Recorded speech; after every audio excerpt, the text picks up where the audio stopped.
Matagal ko na pong isinusulong ang freedom of information dahil ito po ay bumagsak sa aking komite. Ito po ay tunay na kailangan natin sapagkat dito po talaga natin mapapatunayan yung sinasabi nating public trust. Pero meron din po kasing napakahalaga yung tinatawag na equal protection of the laws.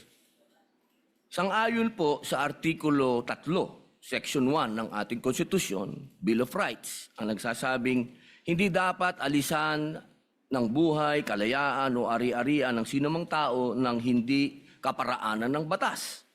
Ni pagkaitan ang sinumang tao ng pantay na pangangalaga ng batas.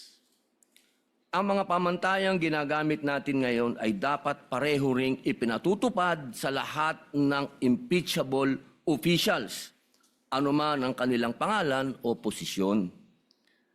Hindi ko po makakalimutan ang naging pahayag ng dating Senadora Miriam Santiago dito mismo. Siya po ay isang huwes at ginagalang na propesora ng batas. Ang sabi niya, constitutional analysis is a technical field. Ang pagsusuri sa konstitusyon ay hindi isang sining. Isa itong technical na larangan. Hindi po dapat ito ini-interpret ng basta-basta o kailangan may due process.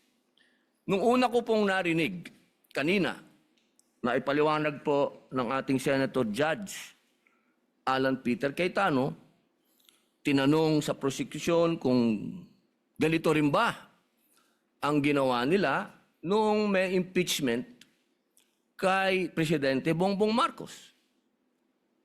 Napakalinaw po na ang sagot nila ay hindi naman sila nagtanong. Hindi sila nagsaliksik kung paanong ginagawa nila ngayon sa pangalawang Pangulo. Ang akin po lamang, makatarungan ba na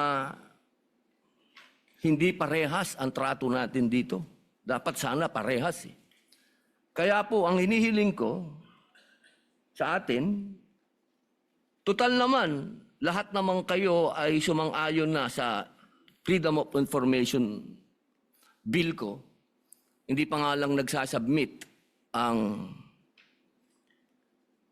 House of Representatives. Bakit kung ganito ang pamantayan natin, edi buksan na natin lahat ng bank records natin. Lahat na. Tayong lahat ay buksan na natin lahat para mapakita sa taong bayan na wala tayong kinikilingan dito. Ito ay oras na para samantalahin natin ang pagkakataong ito na ipasa yung FOI. Kasi kung ganito, na parang meron tayong tinititigan sa tinitingnan, hindi maganda ito para sa taong bayan. Tandaan po natin, pantay-pantay tayo sa harap ng Diyos at ng batas. At hinihingi ko po sa inyo na ilagay sa record ang aking pagtutol sa ruling na ito.